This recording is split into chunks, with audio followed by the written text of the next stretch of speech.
In modern मदरसों में जो फिजिकल ट्रेनर होंगे वो एक्स आर्मी मैन होंगे। एनसीईआरटी का सिलेबस पढ़ेंगे, उसमें श्री राम को भी पढ़ेंगे, श्री कृष्ण को भी पढ़ेंगे। नवाबों का कब्रिस्तान है, यहाँ गरीब मुसलमान, छोटी जाति के मुसलमान के लिए एंट्री नहीं है। गरीब मुसलमान कह रहा है हम अपने खून से चिट्ठी लिखेंगे देश के प्रधानमंत्री को, दरगाह साबिर पाक की जमीन बचाई जाए। छोटी जाति का व्यक्ति जब मुसलमानों में चुनाव लड़ता है तो मैंने देवबंद के अंदर सुना कि किसी कमीन को जिता के सर पे बिठाओगे क्या? मैं तो वक्फ बोर्ड का अध्यक्ष हूँ, मैंने तो देखा है किस तरह से लूट होती है वक्फ बोर्ड में। किस तरह से लूट होती है? देखिए, वक्फ बोर्ड लूट का अड्डा है। यह है गुलाम दस्तगीर मस्जिद सुल्ताना बाग, वहाँ मैरियट होटल बन जाता है मस्जिद की लैंड पे। ये वक्फ कैसे बन गया?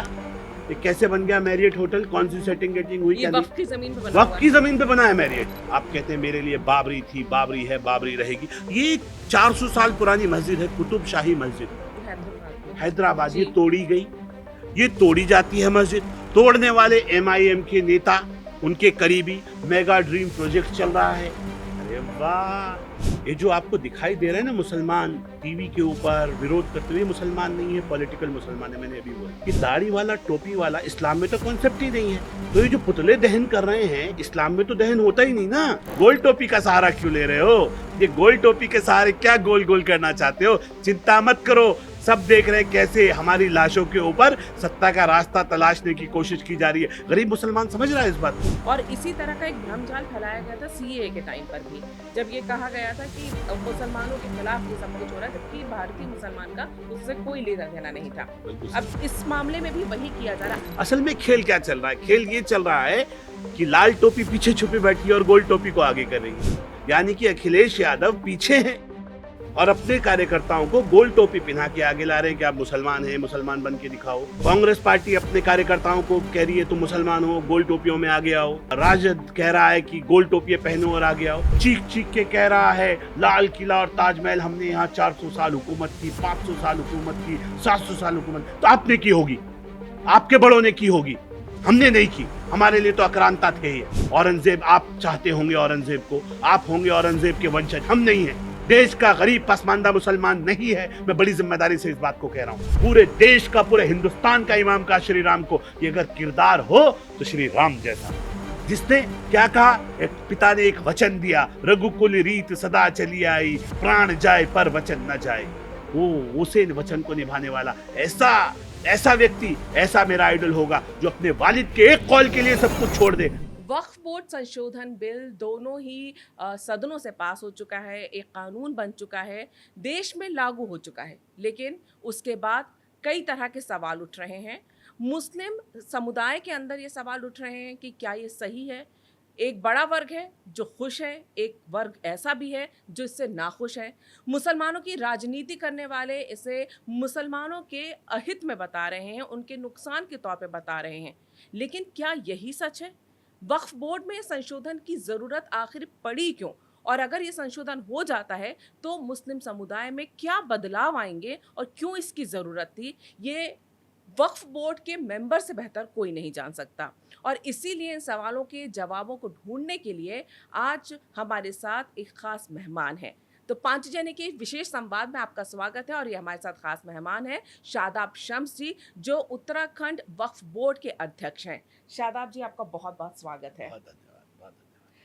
बिल पास हो चुका है, कानून बन चुका है, कई तरह के सवाल वहाँ पर भी उठे। हमने देखा कि कुछ लोग सड़कों पर उतरे, लेकिन जिस तरह का की उम्मीद जो मुसलमानों की राजनीति करने वाले राजनेता हैं जता रहे थे, वैसा नहीं हुआ। सबसे पहले तो इस संशोधन बिल को आप कैसे देखते हैं, इस कानून को आप कैसे देखते हैं? देखिए, गरीब मुसलमान जिसके लिए वक्फ था, वो एक उम्मीद भरी निगाह से मोदी जी की तरफ देख रहा था। उसे उम्मीद जगी थी कि शायद देश में ऐसा भी हो कि मेरा हक दिलाने वाला कोई आए। और उनकी उम्मीदों को देखते हुए देश के यशस्वी प्रधानमंत्री माननीय मोदी जी ने इसलिए इस वक्फ अमेंडमेंट को उम्मीद का नाम दिया। और उम्मीद की किरण जगाने के लिए किरण रिजिजू सामने आ गए। उन्होंने कहा कि चिंता मत कीजिए, मैं भी अल्पसंख्यक हूँ और अल्पसंख्यकों की लड़ाई को ईमानदारी से हम रखेंगे। ये बताता है कि वो जो उम्मीद की किरण दिखाई थी, वो दोनों सदनों में पास होके राष्ट्रपति, महामहिम राष्ट्रपति जी की मोहर लगने के बाद अब वो कानून बन गया है। और देश के गरीब मुसलमानों के चेहरे जो हैं, जो पसमानदा मुसलमान है, उसके चेहरे कमल की तरह खिल चुके हैं। अब उनको उम्मीद जगी है कि अब हमारे भी अच्छे दिन आएंगे, अब हमारे बारे में भी सोचेगी सरकार। क्योंकि अभी तक जो गरीबों का हक था, ये वक्फ कहते हैं दान को, ये हर धर्म में दान प्रथा चलती है। 1400 साल पहले मोहम्मद साहब ने एक बाग को वक्फ किया, दान किया, और ये उम्मीद की कि इससे जो रेवेन्यू आएगा उससे गरीबों की मदद की जाए। कहीं ये नहीं था कि खाली मुसलमानों की मदद की जाए। अब क्योंकि हिंदुस्तान में तो आकर उसको तोड़ मोड़ के इस्लाम को ऐसे पेश करते हैं जैसे ये मुल्ला का इस्लाम है और ये यही जो कहेंगे वही सही होगा। और कमाल ये हुआ कि जिसका हक था गरीब का, उसको नहीं मिला वो हक। तो वो गरीब का हक था, गरीब को तो गरीब का हक मिला नहीं। अभी इमेजिन कीजिए कि जिसके बड़ों के पास 9 लाख हेक्टेयर भूमि हो, उसके बच्चों के हाथ में भीख का कटोरा। क्या ये इमेजिन किया जा सकता है? लोग कहते हैं हमारे बाप दादाओं की प्रॉपर्टी है, बड़ा चिल्ला चिल्ला के बोल रहे हैं तमाम मुसलमान जो तथाकथित अपने आप को सेक्युलर कहते हैं और उनकी वोट बैंक की राजनीति करते हैं। तो भाई अगर ये तुम्हारे बाप दादा की जमीन थी तो ये बच्चे भूखे क्यों हैं? क्या नाइंसाफी नहीं हुई इसका मतलब इनके साथ? क्या इनजस्टिस नहीं हुआ इनके साथ? इन 75 सालों में आपने क्या किया ये देश ने देखा। ना अच्छी यूनिवर्सिटीज बनी, ना अच्छा स्कूल कॉलेजेस बने, ना बेटियों के लिए अच्छे स्कूल्स बने, ना आपने अच्छे हॉस्पिटल्स बनाए, ना आपने कोई कम्युनिटी सेंटर्स बनाए। क्या किया आपने? लूटा है इस वक्फ बोर्ड को और गरीब को गरीब रहने दिया। उस पासमानदा मुसलमान को आपने उसका शोषण किया और बैठा कौन इस वक्फ की संपत्तियों पे? चंद अमीर, चंद अशराफ, अपने आप को कहने वाले शेख सैयद मुगल पठान। हमारे बाप की हुकूमत है। क्यों? गरीबों को तो कुछ देना ही नहीं है, उनके ऊपर तो जुल्म करना है। जिस जुल्म से प्रताड़ित होकर हिंदुस्तान का ये गरीब मुसलमान इस्लाम में गया था, जहां कहा जाता था एक ही सफ में खड़े हो गए अमीर व अयाज, ना कोई बंदा रहा और ना कोई बंदा नवाज। वहां जाके क्या हुआ? वहां शोषण शुरू हो गया। वहां जाके पता चला कि अरे तुम वहां भी दलित थे, तुम यहां भी दलित हो। ये नवाबों का कब्रिस्तान है, यहाँ गरीब मुसलमान, छोटी जाति के मुसलमान के लिए एंट्री नहीं है। ये सैयद साहब का कब्रिस्तान है, यहाँ आप लोगों को, छोटी जाति वाले मुसलमानों को इन कब्रिस्तानों में जगह नहीं मिलेगी। ये खान साहब का कब्रिस्तान है, ये नवाब साहब का कब्रिस्तान है। हमें तो पता चला कि हम तो छोटी जातियों के लोग हैं। अरे हमने तो ये सोचा था कि हम मजहब बदल दिया, ईश्वर को मानने का तरीका बदल दिया, तो शायद यहाँ इस तरीके में, तरीके का ही तो झगड़ा था, तरीके के अलावा तो कोई झगड़ा नहीं था।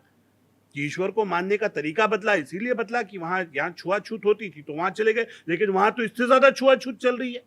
वहां तो हालात बद से बदतर की तरफ जा रहे हैं। देवबंद दारुल उलूम, जिसको मुसलमान अपना बड़ा हब मानते हैं, वहां एक वस्तानवी जी आ गए वाइस चांसलर बन के गुजरात से। उनका बोरिया बिस्तर पैक करा दिया कि छोटी जाति वाले आदमी को कैसे आपने वाइस चांसलर बना दिया। ये है ओरिजिनल सत्यता इस देश की, मुसलमानों की। कहां जा रहे हैं हम, कहां खड़े हैं हम? और उसके बाद वो गरीब कहीं मुख्य धारा में न जुड़ जाए, सारी वक्त प्रॉपर्टियों पे इनके कब्जे, आओ दो और चले जाओ। आज उस गरीब को आज उसका हक मिल रहा है तो सारे लगे विरोध करने के लिए, आपा पीटा हुआ है। इसलिए हमने कहा कि ये जो विरोध कर रहे हैं ये मुसलमान नहीं है, ये पॉलिटिकल मुसलमान है। जिस तरह आप बता रहे कि जातिवाद मुसलमानों में भी है, ये हर कोई जानता था, लेकिन इतना खुल के कभी सामने नहीं आया। अब इस बारे में बात होती है, इसको दबाया गया। इन्हीं जो कहा जाता है कि जो ये अशराफ सैयद जो थे, कभी इस पे जिक्र भी नहीं होने देते थे ना, पब्लिक डोमेन में इस पे चर्चा होती थी, जैसा आज हम और आप कर रहे नहीं, हैं। हम इसीलिए बोल पा रहे हैं कि मोदी जी की एक आवाज मिली है, एक सरकार आई है कि वो जो कह रही है कि हम पसमानदाओं के साथ हैं। हिम्मत नहीं थी हम लोगों की हम बोल जाएं, हमें तो दबा दिया जाता, हम पे कुफ्र के फतवे लग जाएंगे कि तुम ये तो मुसलमान ही नहीं रहे, इन्हें बाहर कर दो। आप ताज्जुब करेंगे, ये कहा जाता है कि किसी छोटी जाति का व्यक्ति जब मुसलमानों में चुनाव लड़ता है तो मैंने देवबंद के अंदर सुना कि किसी कमीन को जिता के सर पे बिठाओगे क्या? कमीन कह रहे हो आप कहते हो हम मुसलमान हैं, हम एक जैसे हैं। कहां हैं एक जैसे भाई? आप तो छुआछूत के अंबार पे खड़े हैं। दूसरी बात हम ये कह रहे हैं कि आपने जो किया आपने वो किया। 75 सालों में ना आप गरीब मुसलमान को यूनिवर्सिटी दे पाए, ना आप स्कूल कॉलेजेस दे पाए। अब 75 साल वर्सेस मोदी कार्यकाल, अब मौका मिल रहा है। आपने जो किया सबने देखा, लूट के अड्डे बने। मैं तो वक्फ बोर्ड का अध्यक्ष हूं, मैंने तो देखा है किस तरह से लूट होती है वक्फ बोर्ड में, कैसे लूटा जाता है वक्फ बोर्ड में। किस तरह से लूट होती है? देखिए, वक्फ बोर्ड लूट का अड्डा है। यहाँ सब लोग लूटने के पैसे लेते हैं। जैसे मान लीजिए आपको आपको वक्त की ज़मीन को लूटना है तो आप आएंगे, आप मुतवल्ली से सेटिंग करेंगे, मुतवल्ली आपके ऊपर केस करेगा, वो कहेंगे कोर्ट में जाएगा मामला, कहेंगे भाई कागज़ लाइए तो मुतवल्ली कागज़ दे ही देगा। अब मुतवल्ली केस हारेगा, हारने के पैसे लेगा मुतवल्ली। वक्फ बोर्ड केस हारने के पैसे लेता है। मेरे यहाँ उत्तराखंड के अंदर ये कहते हैं once a Waqf always a वक्फ। वक्फ की ज़मीन के ऊपर कांग्रेस के पूर्व बहुत बड़े नेता हुए हैं, अकबर अहमद डंपी, संजय गांधी जी के साथ रिसोर्ट बनाया है, रिसोर्ट बनाया है नैनीताल रामगढ़ के अंदर। वाह, कमाल कर दिया। ये गरीबों का उत्थान हो रहा है। डंपी साहब अपर कास्ट हाई क्लास लोग गरीबों का हक, मजलूमों का हक, यतीमों का हक, बेसहारों का हक ये खा रहे हैं। कमाल हो गया भाई। उसके बाद सईदुज़्ज़मा साहब एक और सांसद हुए हैं, सैयद साहब हैं, मुजफ्फरनगर से आते हैं। उन्होंने देवबंद कलियर शरीफ के अंदर पीरान कलियर दरगाह है बाबा साबिर पाक की, उसके आस्थाने के बराबर एक बहुत बड़ी हवेली है, उस पर पूरा इंक्रोचमेंट उनका कब्जा। सदस्य भी रहे हैं वक्फ बोर्ड के। कहते हैं हाँ हमसे कोई खाली कैसे करा देगा खाली, हम तो जबरदस्त लोग हैं।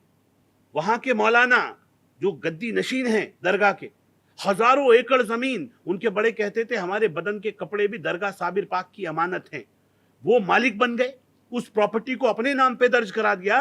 वक्फ बोर्ड बिना जाए एक्स पार्टी केस वो जीतते रहे, वक्फ बोर्ड कहीं पैरवी करने नहीं गया, जानबूझ के वक्त केस हारता गया और वो मालिक बन के बैठ गए और सैकड़ों एकड़ भूमि बेच दी। और अब जिस जमीन पे सैकड़ों सालों से मेला लगता आया है, मेला भूमि, उर्स जहां लगता है कलियर का, उस कलियर की जमीन को भी अपने नाम पे दर्ज करा दिया, अब उसे भी बेचने जा रहे हैं।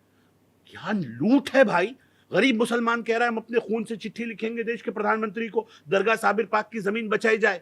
आम मुसलमान आता है कहता है ये गलत कर रहे हैं, लेकिन उनके खिलाफ बोलने का दम नहीं है, क्योंकि अगर बोलते हैं तो माफी के साथ इस बात को कह रहा हूं, पैसे हैं, पावर है, सेटिंग गेटिंग कराते हैं, गरीब मुसलमानों की पिटाई कराते हैं, लाल करा देते हैं। हालात ये हैं कि उनके सामने बोलने वाला खामोशी के साथ सर पे टोपी पहनकर दाढ़ी रखकर अगर कोई गुंडा है तो वो है, गुंडे हैं। दबा कमजोर आदमी को तो कहते हैं मुकदमे लाद, इतने मुकदमे वहां के गरीब लोगों पे लादे हुए हैं, जो वहां के लोकल लोग हैं, जो कहते थे कि हमारे बाप दादा ने यहाँ इस जमीन के ऊपर मेला भूमि है, इसके ऊपर आया, इस पे सीलिंग कैसे लगवा दी आपने, कैसे इसे अपने नाम पे दर्ज करा दी। अब कई हजार करोड़ में उसे भी बेचने की तैयारी चल रही। इसलिए तमाम लोग कह रहे हैं कि हमारी सीबीआई जांच करा दीजिए, ये जमीन दरगाह को वापस मिल जाए। अब उम्मीद जगी है, अब मिलेगी वापस। अब उनके सपने भी साकार होंगे, जो गरीब मुसलमान हैं, जिनके दिल में साबिर पाक से मोहब्बत है। अब उनको भी लगेगा कि साबिर पाक की जमीन को हथियाने वाला अब कोई बचेगा नहीं। इसलिए हमने कहा कि ये सब कुछ जो हो रहा है, जो यकीन है मुसलमानों की, जो कुछ होता है ऊपर वाले की मर्जी से होता है। तो ये जो कुछ हो रहा है इसमें उसी की मर्जी शामिल है, और इसलिए कि जो अन्याय है वो अपनी प्रकाष्ठा पे आ गया था। कितना हम कर सकते हैं। हमने तो ये हाल देख लिया था कि ये अपने इस वक्त के, इस दौर के खुदा खुद को समझने लगे थे। हमने देखा है कई ऐसे खुदाओं को यहाँ सामने, जिनके के सचमुच का खुदा कुछ भी नहीं। इनको ऐसे लगा कि हम ही भगवान बन गए, आम बरम, अब हमारा कोई क्या बिगाड़ लेगा। कोई ज़्यादा बोलेगा तो उसे पिटवा देंगे, पैसे से खर्च कर देंगे, लाठी डंडे पड़वा देंगे, गुंडों को भेज के ठुकाई करा देंगे। ज़्यादा कोई चिल्लाएगा तो उसके ऊपर कुफ्र का फतवा लगा देंगे। क्या किसकी हिम्मत है इनके खिलाफ बोल जाए। आज लगा कोई सरकार आई तो हम बोलने का दम कर रहे हैं। और मैं ये कह रहा हूं कि ये जो लूट हुई, इस लूट को अब ये उम्मीद जगी है कि जो ज़मीनें इनके पास हैं, अब ये ज़मीनें गरीबों के काम आए। आपने जिस तरह से बताया, जो गरीब मुसलमान हैं, जिनके लिए वक्फ किया जाता है, जिनके लिए वक्फ बोर्ड को काम करना चाहिए, उनको इसका फ़ायदा नहीं मिल रहा था।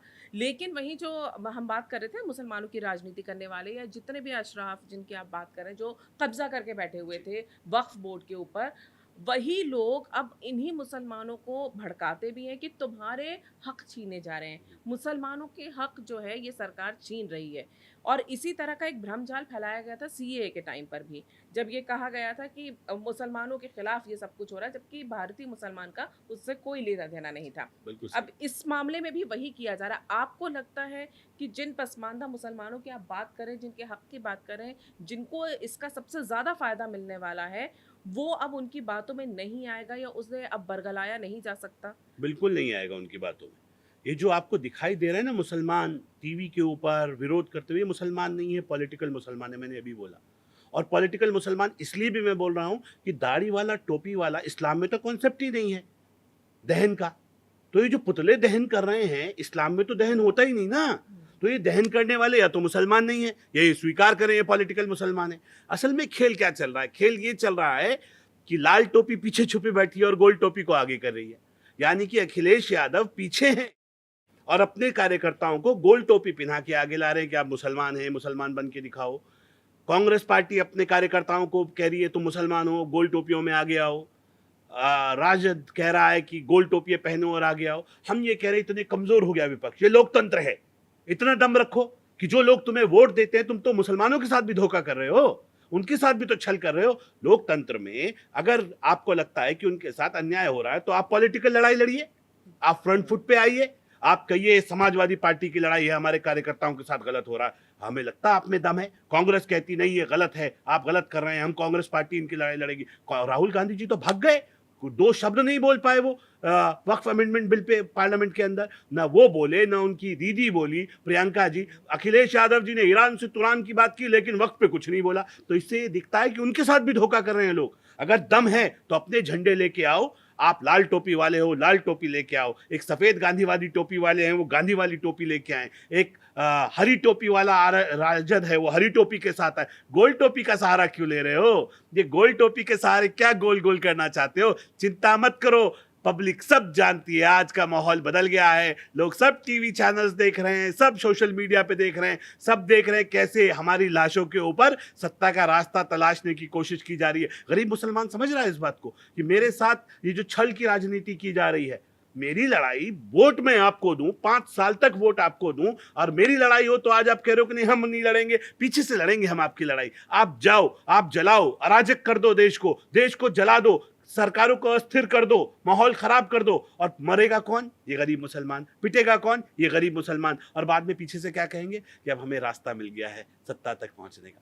तो सत्ता का रास्ता गरीब मुसलमानों की लाशों पे देख जाना चाहते हो, इनके बच्चों को मरवाना अपने बच्चों को बुलाओ विदेशों से, जहां तुम्हारे ओवैसी साहब बुलाएं अपने बच्चों को कि मेरे बच्चे खड़े होंगे, यहां मेरे बच्चे लड़ेंगे। अखिलेश यादव बुलाएं मेरे बच्चे लड़ेंगे, राजद बुलाए हमारे भांजे भांजियां हैं ये लड़ेंगे। हमें लगेगा यार कि वाकई मुसलमानों की भी आवाज कोई होती है, ये ईमानदारी से मुसलमानों की आवाज उठाते हैं। अपने बच्चे विदेशों में और गरीब पसमानदा मुसलमानों को प्रोवोक कर रहे हो कि आप आओ यहाँ खड़े हो जाओ, लड़ो, देश जलाओ, हम तुम्हारे साथ हैं। ऐसे कैसे साथ हैं भाई? ओवैसी साहब ने तो पार्लियामेंट में खड़े होकर बिल तक फाड़ दिया था, इतना उन्होंने पैरवी की उसके खिलाफ खड़े होकर, ये दिखाने के लिए कि भाई हम मुसलमानों के साथ हैं और ये गलत हो रहा है। झूठ फरेब, मतलब अपनी बैरिस्ट्री इतनी खतरनाक दिखाते हैं। देखा बिल कैसे फाड़ा उन्होंने? बिल फाड़ना अनकॉन्स्टिट्यूशनल है, देश का अपमान है, लेकिन हम ये कह रहे हैं उसमें भी चालाकी, उसे ऐसे बीच से दो अलग किया जिससे केस ना लगे और काम भी हो जाए और भड़का भी दूं मैं कि मैं इस बिल के खिलाफ हूं, मैं मुसलमानों का बहुत बड़ा हितैषी है। ये इनके हाल दिखाता हूं आपको, ये हैं हितैषी कि इन्होंने क्या किया। इनकी कर्म आप देखेंगे तो आप ताज्जुब करेंगे कि क्या चल रहा है देश के अंदर। ये देखिए, ये हैं बलाला ब्रदर्स, ये है Malakpet MLA brothers grab land, Balala brothers हैं। हैदराबाद मोती गली का भ्रष्टाचार, ये देखिए। एक ये एमआईएम वाले भ्रष्टाचार, वक्फ की जमीनों को लूट रहे हैं, कोई कहने सुनने वाला नहीं। ये बैठे हुए हैं हमारे, करके दिखाता हूँ जी बिल्कुल, क्योंकि ओवैसी साहब जिस तरह से तकलीफ में थे, उनका चेहरा जो रुआंसा सा हो गया था, सबने देखा था। तो उसकी वजह मुसलमानों के साथ उनको नाइंसाफी लग रही थी या वजह कुछ और है? हाँ बता रहा हूँ, ये है गुलाम दस्तगीर, मस्जिद सुल्ताना बाग, वहाँ मैरियट होटल बन जाता है मस्जिद की लैंड पे, और इसकी इन हाउस कमेटी के मेंबर उनके वालिद साहब भी रहे और वो भी मेंबर। एक आवाज नहीं सुनी हमने। मैरियट होटल बन गया, आप तो उसके मेंबर थे, कैंसिलेशन ऑफ डीड वक्फ में एक्ट था, आप कर सकते थे, तो क्यों नहीं हुई? ये वक्फ कैसे बन गया? ये कैसे बन गया मैरियट होटल? कौन सी सेटिंग गेटिंग हुई? वक्फ की जमीन पे बना, वक्फ की जमीन पे बना है मैरियट, और असदुद्दीन ओवैसी साहब उसकी इन हाउस कमेटी के मेंबर। न कैंसिलेशन डीड हुई, न कोई लाइन अप हुआ, न हमने आवाजें सुनी कि भाई वक्फ की संपत्ति पे कब्जा हो रहा है, मैरियट बनना है। तो नहीं पूछेंगे हम कि सवाल क्या है, आखिर गड़बड़ क्या है? हाँ, बड़ा चिल्लाते हैं, कहते हैं भाई मस्जिद शहीद हुई, ठीक है, मैं भी मुसलमान हूँ, मुझे भी तकलीफ है। आप कहते हैं मेरे लिए बाबरी थी, बाबरी है, बाबरी रहेगी। ये 400 साल पुरानी मस्जिद है, कुतुब शाही मस्जिद हैदराबाद। ये तोड़ी गई, ये तोड़ी जाती है मस्जिद। तोड़ने वाले एमआईएम के नेता, उनके करीबी मेगा ड्रीम प्रोजेक्ट चल रहा है। अरे वाह, कौन सी सेटिंग गेटिंग हो रही है, आवाज नहीं निकल रही है वैसी साहब? क्या श्वेत पत्र जारी नहीं करना चाहिए आपको? ये बिलासपुर का जो गांव है, इसमें जो खेला हो रहा है, क्या लोग नहीं जानना चाहेंगे? तमाम पड़ी है ABCD, सारे इन्हीं के काले कारनामे हैं। क्या क्या बताएं, किस किसके लिए रोएं? तो आप हैं तो आप जो मर्जी करेंगे, चिल्लाते हैं ये 400, ये चीख चीख के कह रहा है लाल किला और ताजमहल हमने यहाँ 400 साल हुकूमत की, 500 साल हुकूमत की, 700 साल हुकूमत। तो आपने की होगी, आपके बड़ों ने की होगी, हमने नहीं की। हमारे लिए तो अक्रांता थे ये यहाँ आए इस देश में, इन्होंने जब ये ठोक रहे होंगे, पिटाई कर रहे होंगे, तो हमारे बड़ों की भी पिटाई की होगी, उन पे भी इनका हंटर बराबर चला होगा। आप होंगे इनके हिमायती, औरंगजेब आप चाहते होंगे औरंगजेब को, आप होंगे औरंगजेब के वंशज, हम नहीं हैं। देश का गरीब पसमानदा मुसलमान नहीं है, मैं बड़ी जिम्मेदारी से इस बात को कह रहा हूं। बुखारा से आए बुखारी, वो बुखारा के हैं, उनके वंशज होंगे। ये मदनी है, मदीना से आए, इनके वंशज होंगे। ये बाहरी आए, अशराफ हैं, ये बाहर से आए। हम तो इसी सरजमीन में पैदा हुए, हमारे बड़े, हमने धर्म बदल दिया, ईश्वर को मानने का तरीका बदल दिया, लेकिन ईश्वर एक ही है, एकम सत्य विप्रो महादावादियंती, एक ही सत्य, एक ही भगवान है। हमारी संस्कृति श्री राम है। मैं ये कह रहा हूं, मैं मजबूत मुसलमान हूं अल्हम्दुलिल्लाह, और 3 बार हज किया, और मैं ये कह सकता हूं मैं अल्लाह को मानता हूं, अशहदु अल्ला इलाहा इल्लल्लाह का मानने वाला हूं। अपने मोहम्मद साहब को अपना आइडल मानता हूं, मैं सहाबाओं को अपना आइडल मानता हूं। मैं हिंदुस्तान में आता हूं, भारतीय मुसलमान हूं, तो मैं श्री राम को अपना आइडल मानता हूं। कौन श्री राम? जिसके बारे में अल्लामा इकबाल ने कहा है, राम के वजूद पे हिंदुस्तान को नाज, अहले नजर समझते हैं उनको इमाम हिंद। इमाम हिंद कहा, गली मोहल्ले का इमाम नहीं कहा। वो इमाम जिसको गली मोहल्ले में आप नमाज पढ़ते हैं वो इमाम नहीं, आपके जिले का इमाम नहीं, आपके प्रदेश का इमाम नहीं, पूरे देश का, पूरे हिंदुस्तान का इमाम का श्री राम को। कि अगर किरदार हो तो श्री राम जैसा हो, जिसने क्या कहा, एक पिता ने एक वचन दिया, रघुकुल रीत सदा चली आई, प्राण जाए पर वचन न जाए।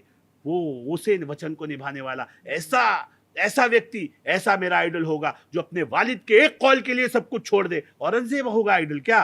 वो औरंगजेब जो अपने बाप को, जिसके बारे में कहा गया इस्लाम में कि माँ के पैर तले जन्नत और बाप जन्नत का दरोगा, अगर दरोगा इजाजत नहीं देगा तो जन्नत में एंट्री नहीं मिलेगी। आपने अपने बाप को सलाखों के पीछे डाल दिया, पानी को मोहताज कर दिया, पानी के लिए मोहताज कर दिया, और अपने सगे भाई दारा शिक्को की गर्दन उड़ा दी, दूसरे भाई की गर्दन उड़ा दी कि राजपाट आपको मिल जाए। वो आपके आइडल। मैं तो दुआ करता हूं आपको बेटे भी औरंगजेब जैसे मिले और आपको भाई भी औरंगजेब जैसे मिले, जो गर्दनें उतार दें। आपके आइडल होंगे औरंगजेब, आपके लिए होंगे वो जो कुछ होंगे। मेरे आइडल तो श्री राम। मैं वो मुसलमान जो अपने कौल के लिए, अपनी जबान के लिए जाना जाता था। अरे अगर सच्चे मुसलमान हो तो श्री राम आपको, वैसे ही आपको श्री राम को आत्मसात करना चाहिए। हम एक बार कह दें कबूल है तो निकाह हो जाता है। इस जबान की वैल्यू मुसलमान से पूछो क्या होती है। मुसलमान एक बार कह दे तलाक है तो तलाक हो जाता है। मुसलमान कह दे कि कमिटमेंट दिया है मुसलमान ने, गर्दन जा सकती है, मुसलमान का कमिटमेंट नहीं हिल सकता। ये था इस्लाम। लेकिन आपने मुल्ला का इस्लाम ऐसा बना दिया यहां कि कमिटमेंट तो दूर, हमारी बातों का वजन खत्म हो गया। झूठ बोल रहे हैं, हर बात पे झूठ बोल रहे हैं। कह रहे इसमें हिंदू आ जाएगा, मस्जिदों पे कब्जे हो जाएंगे, मस्जिदें छीन ली जाएंगी। अरे कहां, क्यों झूठ बोलते हो, क्यों बरगला रहे हो, क्यों झूठ का सहारा ले रहे हो? झूठ की राजनीति कर रहा है विपक्ष, और मुझे उम्मीद है इस झूठ की राजनीति को अब गरीब मुसलमान समझ रहा है, इनको एक्सपोज करेगा, इनकी गलत फहमियां सारी दूर होने वाली है। अब आपको मैं बता दूं, ये कितनी कोशिश कर लें, अब कोई इनके साथ आने वाला नहीं है। आपने जिस तरह से बताया, पूरा घंटों संसद में बहस चली, सत्ता पक्ष ने अपना वो भी रखा, सरकार ने बताया कि किस तरह के भ्रम फैलाए जा रहे हैं। एक बात ये भी कही जा रही है, आरोप भी लगाया जा रहा है, आपने भारतीय मुसलमानों की बात की, ये कहा जा रहा है कि भारतीय मुसलमानों में फूट डालने का काम कर रहा है ये वाला जो कानून आया है, वक्फ बोर्ड संशोधन कानून। तो ठीक कह रहे हो, फूट डालने का काम किया जा रहा है। गरीबी और अमीरी की अगर बात बताई जा रही है तो फूट डाली जा रही है। छोड़ दो हक, दे दो गरीब मुसलमान को, कोई कुछ नहीं बोलेगा। भाई आप छोड़ ही नहीं रहे हैं, ना बोलें आपके खिलाफ, शोषण करें आप, ना बोलें आपके खिलाफ। क्या करें आपका, आप हक देते नहीं है, दूसरे से लेने देते नहीं है। आज जो दूसरा दे रहा है तो पेट में दर्द हो रहा है। आपने बनाए, आप बता दीजिए ना, आपने अच्छे, मुझे हो सकता है हमारी जानकारी का अभाव हो। और मैं तो दूसरी बात कह रहा हूं, मैं ये कह रहा हूं, मान लीजिए ये एक्ट गलत बन गया, आपको लगता है कि इस एक्ट में बहुत कमियां रहेगी, असंवैधानिक है, तो आप कोर्ट चले गए। हमने कहा बहुत बढ़िया, कोर्ट जाइए, लेट द कोर्ट डिसाइड। अब सुप्रीम कोर्ट, माननीय चीफ जस्टिस ऑफ इंडिया, वो बता देंगे सही है कि गलत है। अगर गलत होगा हम अपनी गलती मान लेंगे, सही होगा तो आप मान लीजिएगा। आप साथ साथ कह रहे हैं नहीं हम तो रोड पे उतरेंगे, इसका मतलब आपको वहां भी यकीन नहीं है, उन पे भी यकीन नहीं है। अब आप कह रहे हैं हम रोड पे उतरेंगे, आप विरोध करते हैं, लोकतंत्र ने अधिकार दिया है, आप कीजिए, कायदे में रह के विरोध कीजिए। देश की संपत्ति जलाने की बात मत कीजिए, शाहीन बाग बनाने की बात मत कीजिए। अगर आप इस तरह की बात करते हैं, देश को जलाने की हरकत सोचते भी हैं, तो ये समझ लीजिएगा कि सरकार इस वक्त आपके लिहाज से बेहतर नहीं है।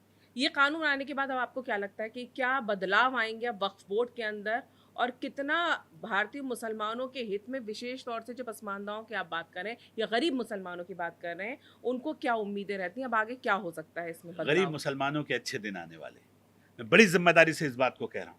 वो गरीब मुसलमानों को अब अच्छे स्कूल मिलेंगे, अच्छे कॉलेजेस मिलेंगे, अच्छी यूनिवर्सिटीज मिलेंगी, अच्छे हॉस्पिटल बनेंगे, और आपको दिखाई देगा कि गरीब मुसलमानों के भी अच्छे दिन आ रहे हैं। हमने तय किया है। आप जितने आपके व्यूअर्स होंगे जरा कहिएगा, उत्तराखंड मॉडर्न मदरसा इन उत्तराखंड। मॉडर्न मदरसा क्या है जी? Yes. मैंने सुना आप उस पर काम कर रहे हैं। क्या है मॉडर्न मदरसा? मॉडर्न मदरसा एक बहुत शानदार प्रोजेक्ट है। मदरसा कहते हैं हिंदी में विद्यालय को, इंग्लिश में स्कूल है। और कमाल की बात देखिए कि जिस इस्लाम में मोहम्मद साहब के ऊपर पहली आयत नाज़िल हुई वो थी इकरा, इकरा बिस्मि रब्बिकल लज़ी खलक, और उन्होंने कहा पढ़ो। जहां वो पैदा हुए आज भी मक्का के अंदर उस जगह को लाइब्रेरी बनाया हुआ है, यानी कि मैसेज आज भी ये है कि आप इल्म हासिल करो। मोहम्मद साहब ने उस वक्त जब वो 1400 साल पहले कहा था कि आपको इल्म हासिल करने के लिए चीन तक जाना पड़े तो जाओ, ये हदीसों में कोट करते हैं मौलाना। तो चीन में तो कोई मौलाना नहीं थे, चीन में तो कोई मदरसे नहीं थे, तो क्या कहा उन्होंने, चीन में जाके क्या पढ़ो, तालीम हासिल करें, इल्म हासिल करो, तालीम हासिल करो। और जब आप तालीम हासिल कर लेंगे तो आप ईश्वर को ज्यादा आसानी से समझ पाएंगे। अब इन्होंने क्या किया, सीमित कर दिया मुसलमानों को कि नहीं बस अरबी पढ़ोगे, आप कट्टर मौलाना बनोगे, इसके अलावा कुछ और नहीं पढ़ोगे, सिर्फ एक भाषा और एक क्या बोलते हैं, एक नॉलेज तक सीमित कर दिया। आज हमने कहा मॉडर्न मदरसे बनाएंगे, सुबह 8 बजे से 1 बजे तक ये स्कूल की तरह चलेंगे। इसमें एनसीईआरटी का सिलेबस होगा। मेरे बच्चे भी अब नीचे नहीं बैठेंगे ठंड पे टाट पट्टे के ऊपर, अब वो भी टेबल चेयर के ऊपर बैठेंगे। उनको भी स्मार्ट क्लासरूम्स मिलेंगे, एलईडी स्क्रीन लगी होगी, स्मार्ट बोर्ड होगा, और उसके ऊपर वो बच्चे बैठ के पढ़ेंगे और प्रॉपर ड्रेस में बैठेंगे। मेरे बच्चे हाफिज कुरान भी बनेंगे, हाफिज कुरान के साथ साथ वो डॉक्टर, इंजीनियर, फिलोसोफर बनेंगे, और फिर डॉक्टर एपीजे अब्दुल कलाम की तरह देश का नाम रोशन करेंगे। इसलिए हमने तमाम मदरसों का नाम ये तय किया है। 117 मदरसे मेरे उत्तराखंड में हैं वक्फ बोर्ड के। हमने कहा सबको हम doctor APJ Abdul Kalam modern मदरसा बनाएंगे। और सारे मदरसों के अंदर हमने कहा कि इन मॉडर्न मदरसों में जो फिजिकल ट्रेनर होंगे वो एक्स आर्मी मैन होंगे, एक्स फौजी होंगे, क्योंकि फौजी देश के लिए जीता है, देश के लिए मरता है। सुबह उठते ही राष्ट्रीय गान हुआ करेगा, जनगण मन से शुरुआत हुआ करेगी, और बच्चों को देश के लिए जिएंगे, देश के लिए मरेंगे, जज्बा पैदा का। हुब्बुल वतनी निफ्सुल ईमान, वतन से मोहब्बत ईमान का एक बड़ा हिस्सा है, मेरे बच्चे ये जानेंगे। और वो उस मॉडर्न मदरसे में एनसीईआरटी का सिलेबस पढ़ेंगे, उसमें श्री राम को भी पढ़ेंगे, श्री कृष्ण को भी पढ़ेंगे, वो बाबा गुरु नानक देव को भी पढ़ेंगे, कुरान को भी पढ़ेंगे। तो तब समझ में आएगा ना सही और गलत क्या है। वो मेरे बच्चे को समझने का मौका क्यों नहीं दे रहे हो? क्या गरीब मुसलमान के बच्चे को ये हक नहीं है कि वो इंग्लिश मीडियम पैटर्न पे इंग्लिश मीडियम स्कूल में अच्छी ड्रेस पहन के जा सके? क्या उसको हक नहीं है वो हाफिज कुरान के साथ साथ डॉक्टर और इंजीनियर भी बन सके? इसलिए हमने तय किया मेरा बच्चा संस्कृत भी पढ़ेगा और मेरा बच्चा अरबिक स्पीकिंग भी होगा, कि उसको नौकरी की दिक्कत ना आए। हम उसे अरब भेजेंगे, पढ़ा लिखा के, अगर वो डॉक्टर वो एक ज़्यादा आगे नहीं पढ़ पाया और वो उसने कहा कि मैं अपने पिता के काम को आगे बढ़ाना चाहता हूँ, तो मैं छोटा मोटा चाहे टाइपिस्ट हूँ, मैं पढ़ा लिखा तो हूँ लेकिन मैं ड्राइविंग जानता हूँ, तो अगर अरबिक स्पीकिंग होगा तो एकदम उसकी नौकरी लगेगी अरब में, क्योंकि वहाँ अरबिक स्पीकिंग को पसंद करते हैं, तो उसे नौकरी की भी दिक्कत नहीं है। इसलिए हमने तय किया हम अपने बच्चों को काबिल, जो काबिल बनने वाले होंगे वो काबिल भी बनेंगे, और जो कम पढ़ने वाले होंगे अगर अरबी सीख जाएंगे तो वो गल्फ कंट्रीज़ में जाके अच्छी जॉब, जो यहाँ 10,000 मिलते हैं वहाँ 40 और 50,000 रुपये मिलेंगे, तो उनके फाइनेंशियली वो मजबूत होंगे और उनकी सारी जिम्मेदारी वक्फ बोर्ड उठाएगा, और हम अपनी बेटियों को ताकत देंगे, बेटियों को काबिल बनाएंगे। तो पॉजिटिव नोट के साथ हम स्टार्ट कर रहे हैं। अब हमने तय किया है उत्तराखंड के अंदर वक्फ की ज़मीनें जो हम खाली करा रहे हैं, इसके ऊपर जिनके घर नहीं हैं हम सबको मुफ्त आवास देंगे। आओ एक तरफ प्रधानमंत्री आवास योजना चल रही है, एक तरफ उत्तराखंड वक्फ बोर्ड चलाएगा ना, सरकारों के साथ मिलकर इन प्रॉपर्टी को डेवलप करेगा, गरीब बेसहाराओं को घर देगा। और हम तो ये कहते हैं कि मुसलमानों की दृष्टि से मत देखो, ये सरकार नहीं देख रही है, मोदी जी नहीं देख रहे हैं कि ये मुसलमान हैं इसलिए इनकी मदद हो रही है। मोदी जी देख रहे हैं कि पंडित दीनदयाल उपाध्याय जी ने कहा था अंतिम छोर पर खड़े हुए व्यक्ति का विकास करना है। वो अंतिम छोर पर खड़ा हुआ, माँ भारती का एक हाथ कमजोर रह जाएगा तो विश्व गुरु कैसे बन पाएंगे हम।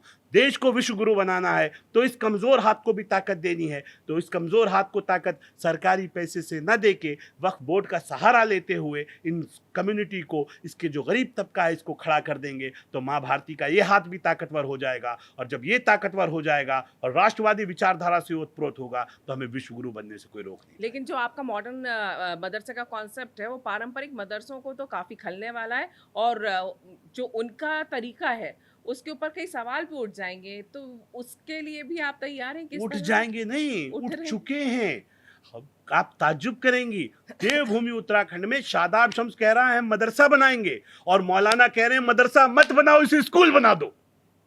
यही तो हो रहा है। वो कह रहे हैं नहीं स्कूल बनाओ, आप इसे स्कूल का नाम दो, इसे मदरसे का नाम मत दो। हम ये कह रहे हैं अगर देवभूमि उत्तराखंड है उसके जो उसका जो दैवत्य है उसे भी बचाना है ना। तो उसको बचाने के लिए उस देवभूमि में मदरसों का कॉन्सेप्ट ऐसा लेके आएंगे कि देवभूमि का मुसलमान और मुसलमानों से अलग दिखाई देगा। आपको वो दिखाई देगा कि ये वो है जो देवभूमि से आता है। तो वो कॉन्सेप्ट हमारा है। अब सब कुछ एकदम नहीं बताएंगे, धीरे धीरे बताएंगे, आपको देखने में मजा आएगा। गरीबों के लिए सोच रहे हैं। पंडित दीनदयाल उपाध्याय जी ने कहा था हिंदू और मुसलमान एक माँ के दो जाया हैं, तो वो दूसरा जाया कमजोर रह जाए, ये मेरे प्रधानमंत्री नहीं चाहते। इसलिए बहुत ईमानदारी के साथ उस कमजोर को ताकत देने की कोशिश कर रहे हैं। और मैं मानता हूं कि दुनिया में सबसे खूबसूरत संस्कृति अगर कहीं की है तो मेरे भारत की है। और मेरा मानना है कि भारत का मुसलमान ऐसा मुसलमान बने जो अरब का मुसलमान कहे कि अगर मुसलमान बनना है, इस्लाम सीखना है तो भारत के मुसलमान को देख के सीखो। यहाँ का सिख ऐसा सिख बने कि पूरी दुनिया का सिख कहे अगर सिख कैसे सिख पंथ पे चला जाता है, ये हिंदुस्तान के सिख से सीखो। क्रिश्चियन यहाँ का ऐसा हो कि अमेरिका में और इंग्लैंड में बैठा हुआ क्रिश्चियन ये कहे अगर किसी से सही क्रिश्चियनिटी सीखनी है तो हिंदुस्तान के क्रिश्चियन से सीखो, तब जाके हम विश्वगुरु बनेंगे। ये विश्वगुरु बनने की दिशा में एक मजबूत कदम हमारी तरफ से देवभूमि उत्तराखंड से युवा मुख्यमंत्री पुष्कर सिंह धामी के नेतृत्व में हम उठाने जा रहे हैं। हमें उम्मीद है आने वाला वक्त बहुत बदला हुआ होगा और बहुत बेहतर होगा। हम सच के साथ खड़े होंगे, सत्यमेव जयते के साथ खड़े होंगे। और मुझे उम्मीद है कि जिस इस्लाम को हम फॉलो करते हैं, जिस इस्लाम को मैं मानता हूँ, वो इस्लाम मज़हब को, देश को अलग नहीं करता, मज़हब को देश से ऊपर नहीं रखता। वो इस्लाम कहता है कि आप मजबूत भारतीय बनकर आप एक अच्छे मुसलमान बन सकते हैं। आप अशफाकुल्ला खान बन सकते हैं, डॉक्टर APJ अब्दुल कलाम बन सकते हैं, आप ब्रिगेडियर उस्मान बन सकते हैं, वीर अब्दुल हमीद बन सकते हैं। तो वो बनाना है ना इसे, ये गुमराह मुसलमान है, इसे सरे राह पे लाना होगा और एक खूबसूरत प्यारा सा भारत बनाना होगा जिसमें न डरेंगे न डराएंगे, न लड़ेंगे न लड़ाएंगे, श्रेष्ठ भारत बनाएंगे। उस दिशा में आगे बढ़ें। बिल्कुल, और यही उम्मीद हम भी करते हैं कि तुष्टिकरण की राजनीति में जिस तरह से इस्तेमाल होते आए हैं मुसलमान, शायद अब ये जो उनकी भलाई के लिए काम हो उससे भी उनकी आंखें खुलेंगी, और जो गुमराह मुसलमान की आप बात कर रहे थे वो अपने भले की बात करेंगे और राजनीति में अपना प्रतिनिधि कैसे ढूंढना है, प्रतिनिधित्व कैसे लेना है, उसके बारे में भी सोचेंगे और देश की प्रगति में अपना योगदान दें और एक नेक भारत बने। आपने समय निकाला हमसे बातचीत की, इसके लिए आपका बहुत बहुत धन्यवाद। Thank you.